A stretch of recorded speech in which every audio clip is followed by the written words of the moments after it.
I learned recently that next month will be 55 years since the film version of West Side Story was released. How many have seen it? Some enthusiastic West Side Story fans in the back. I appreciate that. For those who haven't, this is Leonard Bernstein and Stephen Sondheim's modern-day adaptation of Romeo and Juliet. Set on the west side of Manhattan in the 1950s, the feuding families of the Capulets and the Montagues are now the rival teen gangs of the Jets and the Sharks. Romeo and Juliet are now Tony and Maria, but they're the very same star-crossed lovers. Now, I know that George Dansker could tell us much, much more about the piece and its cultural significance. But for me, in this very powerful film, the final scene is among the most powerful. Our Romeo, Tony, has been shot and killed by Chino, a member of the Sharks, the rival gang, just as he's about to embrace his beloved Maria. And she takes the gun away from Chino afterwards and says to him, "How many bullets are left, Chino? Enough for you? And you? All of you," she says as she points indiscriminately at the crowd surrounding them. "You all killed him," she says, "not with bullets and guns, but with hate. Well, I can kill too, because now I have hate." The police arrive as Maria collapses amid her tears. Chino's arrested, and Tony's body is about to be taken away. First, the Jets, Tony's friends, the members of his family of sorts, they attempt to lift him up, but they can't do it alone. So then the members of the Sharks, the rival gang, come and they help to lift him, and they carry the body out together. It's a powerful moment, a small gesture that expresses a sense of shared responsibility that perhaps these characters felt. It's as if they understood that while the only person who actually pulled the trigger was in handcuffs, as Maria pointed out, they were all responsible. They all shared some of the blame, some of the responsibility. This week's Parsha, this week's Torah portion, also contains a story of shared responsibility, albeit on a different scale. This Parashat Ki Teitzei contains more mitzvot, more commandments than any other in our Torah, and covers a wide range of scenarios which by and large have to do with our obligations to one another. And in one example, we read, "If you see your fellow's ox or sheep gone astray, do not ignore it. You must take it back to them.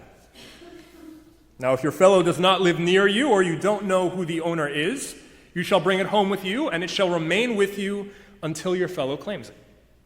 Then you shall give it back. You shall do it the same with that person's ass. You shall do the same with that person's garment, and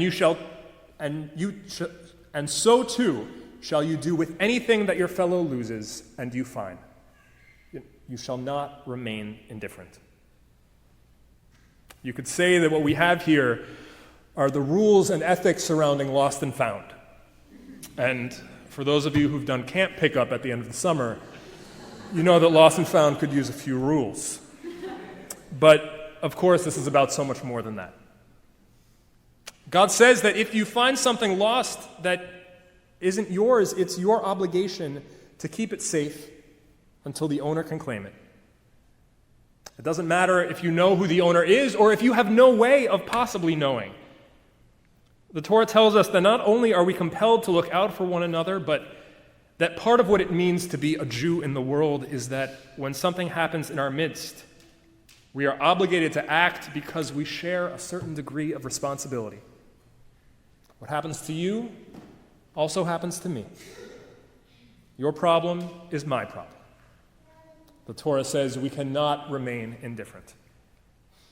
It's a beautiful value and a powerful message, and it would be a lot easier to process if God hadn't expressed the complete opposite value in last week's Parsha. At the very end of Shoftim last week, we get a very different message. Here's the scenario. The body of a slain person is found on our land. No one knows who the person is. No one knows who killed them. No one knows how they were killed. No one knows how they got there. No one knows anything about the situation, just the body of a murdered person.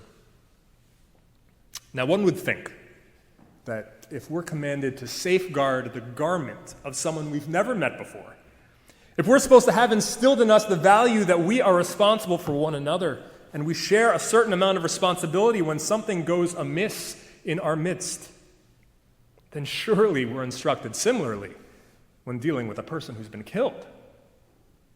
But that's not what the Torah says. God actually lays out a ritual in which the elders of the town are instructed to go to the nearest river, wash their hands in the water, and recite these words. Yadenu lo shafchu et hadam hazeh. Our hands did not shed this blood, nor did our eyes see it done. Adonai, absolve your people Israel, whom you redeemed, and do not let guilt for the blood of the innocent remain among your people. God gives us a ritual so that rather than take collective responsibility, we can quite literally wash our hands of the whole thing, absolving ourselves of any blame. So what are we supposed to make of this? These two mitzvot are 12 verses apart in the Torah. That's it. And in one case, God seems to be saying, well, if you don't know the person, and you don't really know what happened, and it's not your fault in the first place, there's really not a whole lot you can do about it. And then 12 verses later, God is saying no. There is absolutely something you can do about it, and not only can you, but you should, and you are compelled to act, because that's what it means to be a Jew in the world. What on earth are we supposed to make of this apparent contradiction? This all seems to come back to what Rabbi Sharon Brous calls one of the essential questions of the Torah. Going back to that terrible day when Cain and Abel went out to the fields and only one of them returned. And God confronts Cain asking where his brother is. And he famously replies, "Am I my brother's keeper?" he asks. Rabbi Brous points out that God never actually answers him. God leaves that question unanswered, and shamefully, we see through the Torah that the human instinct is to answer no. Isaac and Ishmael can't live together. Jacob deceives Esau. Joseph's brothers go back and forth between wanting to kill him and sell him into slavery. As if to say, no, we are not our brother's keepers. And tragically, it would seem that this too is our instinct so much of the time.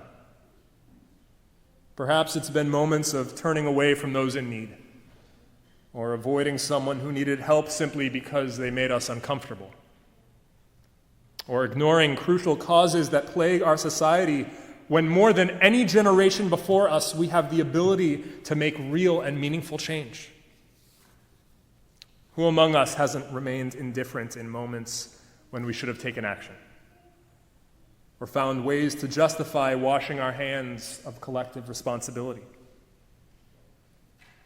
So how do we explain how God first gives us a ritual for abdicating responsibility before commanding us that we mustn't remain indifferent when something happens in our midst? I'd like to offer that perhaps this lack of clarity on God's part speaks to the degree to which this remains an enduring question for all humanity. Am I my brother's keeper? Is your problem really my problem? Is it really? And maybe, just maybe, the character of God in the Torah has the very same instinct we do. The instinct to abdicate, to justify, to shrug our shoulders, to wash our hands. But the thing is, ultimately, God gets it right. Not the first time, but the second time, 12 verses later. And as we are created B'Tselem Elohim in the image of God, so too do we have the ability to get it right. To work past the instinct to think only of ourselves, only of our kind, our family, our community. But to affirm loudly that whether I know you or not, whether you're my family or not, your problem is my problem. Your pain is my pain. We're all in this together, and we cannot remain indifferent to the world around us. Cain said to God, "Am I my brother's keeper?" And God left that question unanswered. I like to think that maybe God left it for us to answer. In the days, weeks, and months ahead, may we answer this crucial question through our words, through our deeds, and through our example, with a resounding, affirmative, and unmistakable yes. Shabbat Shalom.